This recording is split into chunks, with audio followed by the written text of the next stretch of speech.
Bonjour les amis, bonjour à toutes, bonjour à tous. 22 avril 2026. Eh bien, je vous rassure, je commence par aller mieux. J'ai eu un petit coup de pompe, un petit coup de déprime, dirions-nous. Ça se comprend, hein. Bon, tout le monde a ses petits bobos dans la vie. J'échappe pas à la règle. Avant de commencer le sujet que je vais aborder avec vous aujourd'hui, je voudrais préciser que je tenterai, peut-être aujourd'hui ou dans un délai assez raisonnable, une nouvelle façon de faire de la transcommunication instrumentale. Jusqu'à présent, je vous ai habitué à la transcommunication instrumentale via un support numérique, la Ghost Tube Vox, à défaut de disposer d'une Spirit Box. Et ici, j'ai trouvé un autre système, du moins ce nouveau système a été inspiré par une émission qui a été diffusée il n'y a pas tellement longtemps sur Rencontres paranormales. En fait, il suffit d'utiliser le micro numérique du smartphone, de poser l'une ou l'autre question, sensée bien sûr, d'attendre 10, 20 ou 30 secondes et de réécouter pour voir si l'un ou l'autre PVE y trouve. Mais pour la facilité, je vais procéder autrement. J'utiliserai la caméra du smartphone que j'orienterai vers vous. Donc les questions que je poserai et les réponses, vous les recevrez sur l'écran de votre ordinateur et en même temps, ces réponses se trouveront enregistrées sur mon smartphone. Et si, avec un peu de chance, j'ai des résultats, je vous les communique. Mais aujourd'hui, je vais commencer par une chose qui est assez inhabituelle, mais qui me permettra d'embrayer sur un autre sujet. Vous connaissez certainement la chanson de Michel Sardou, Qui est Dieu? Alors je ne vais pas la chanter ici, je vais simplement vous lire le texte. En fait, il s'agit, pour celles et ceux qui ne la connaissent pas, d'un dialogue entre un jeune enfant et un homme d'un certain âge, Michel Sardou pour ne pas le citer, et qui répond à ce petit garçon comme tout adulte pourrait le faire quand il est questionné par un enfant de 5-6 ans.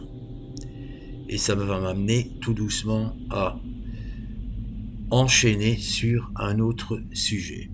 Je vais vous lire les paroles, je ne vais pas les chanter. C'est d'abord le petit garçon qui prend la parole et qui dit « Dis, monsieur, qui est Dieu? Où vit-il? Est-il vieux? Mon garçon, Dieu, c'est long et violent comme le vent. » Je lis à mon rythme, évidemment. Dieu, c'est le temps. Dit monsieur, qui est Dieu? Est-il 1000? Ça veut dire nombreux. Sont-ils 2? Des millions, mon garçon. Dieu, c'est toi. Dieu, c'est moi.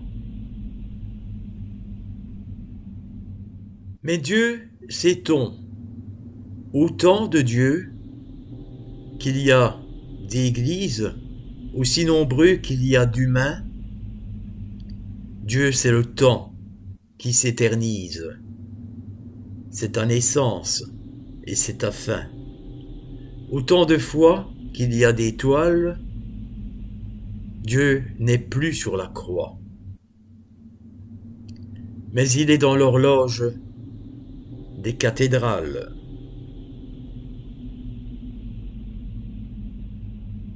Dis, monsieur, où est Dieu? Est-ce qu'il pleure quand il pleut? Mon petit, Dieu sourit. Au soleil, sous la pluie. Par tous les vents, Dieu, c'est le temps. Dieu est le temps. Voilà, les amis, ce petit extrait que je croyais complet, mais c'est pas le cas. Je pense qu'il faut rechercher une vidéo karaoké pour avoir le texte complet. En cela, je fais confiance à quelques amis chanteurs qui, je pense, vont se reconnaître. C'est peut-être aussi une petite expérience de télépathie, finalement. Je ne cite pas de nom, ni de prénom, mais je connais deux amis, virtuels, mais des amis quand même, qui sont à même de faire cela très très bien d'ailleurs. Alors pourquoi les amis ce petit extrait, cette chansonnette?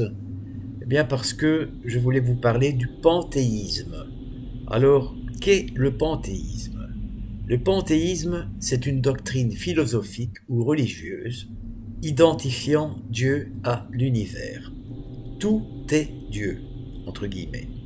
Il considère la nature comme divine, rejetant un Dieu créateur, transcendant, au profit d'une divinité immanente, somme de tout ce qui existe. C'est une vision du monde où le divin imprègne toute réalité. Je pense que c'est cela que le chanteur a voulu, si pas inculquer, du moins faire comprendre aux jeunes enfants. Définition détaillée. L'étymologie, d'abord. Ce mot vient du grec pan, qui veut dire tout, et théos, qui veut dire Dieu. Dieu et la nature sont une seule et même substance, souvent associée à l'immanence, ce qui veut dire Dieu est en tout. Les variantes: stoïcien, Dieu anime l'univers, immanentiste ou naturaliste matérialiste. Les synonymes ou concepts associés: le spinozisme, c'est la philosophie de Baruch Spinoza, le stoïcisme, le pancosmisme, le monisme, idée d'une seule substance. Exemple de pensée panthéiste: Spinoza, tout ce qui est en Dieu, Dieu est la seule substance, la nature, avec une majuscule, elle-même. Les stoïciens, Dieu est la force rationnelle, logos, organisant l'univers. Approche naturaliste, la nature est sacrée et Dieu est la somme des lois physiques. Le panthéisme s'oppose au théisme, Dieu séparé du monde, et à l'athéisme, le alpha étant privatisme, ça veut dire l'absence de Dieu. Quelle est la définition du panthéisme? Donc, c'est une doctrine qui pose l'identité substantielle de Dieu et du monde, d'après laquelle toute chose est en Dieu et Dieu en tout. Dans le panthéisme stoïcien, Dieu ne fait qu'un avec l'univers qu'il organise et qu'il anime. Qui a fondé le panthéisme? John Toland, T-O-L-A-N-D. Ce mot vient du grec pan, tout, et théos, Dieu. Il apparaît pour la première fois en 1720 dans le Panthéisticon de John Toland, ou plutôt chez Joseph Raphson en 1697, quand il oppose les panthéistes aux athées et aux matérialistes. Qu'est-ce que la vision panthéiste?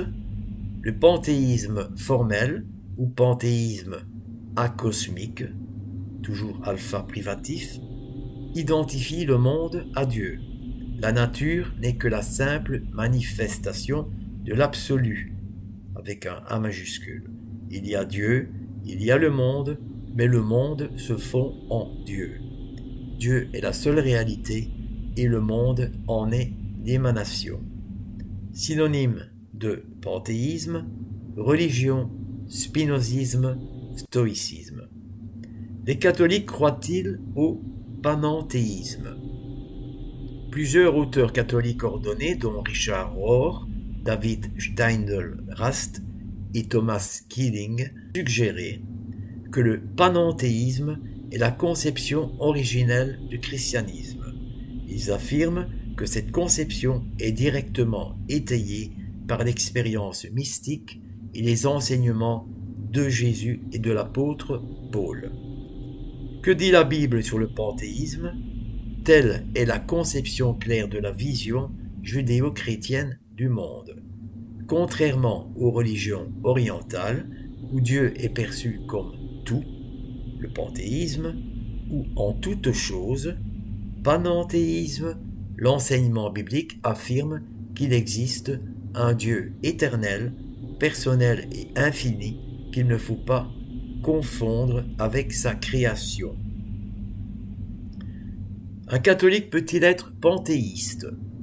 Aux yeux de la pensée catholique romaine, le panthéisme s'oppose radicalement à la doctrine chrétienne, selon laquelle un Dieu personnel, distinct de l'univers et de l'âme humaine, a créé l'un et l'autre, établit des distinctions strictes entre le divin, le non-divin et l'antidivin, et assure même dans la vie unitive. Alors c'est quoi la vie unitive? La vie unitive est l'ultime étape de la mystique chrétienne, suivant les voies purgatives et illuminatives, où l'âme vit une union durable et amoureuse avec Dieu. Elle se caractérise par une communion profonde, la persévérance dans l'amour et la transformation intérieure. Elle est synonyme d'union mystique, mariage spirituel ou état de grâce. Définition et contexte. Théologie mystique, la vie unitive représente le sommet de la vie spirituelle.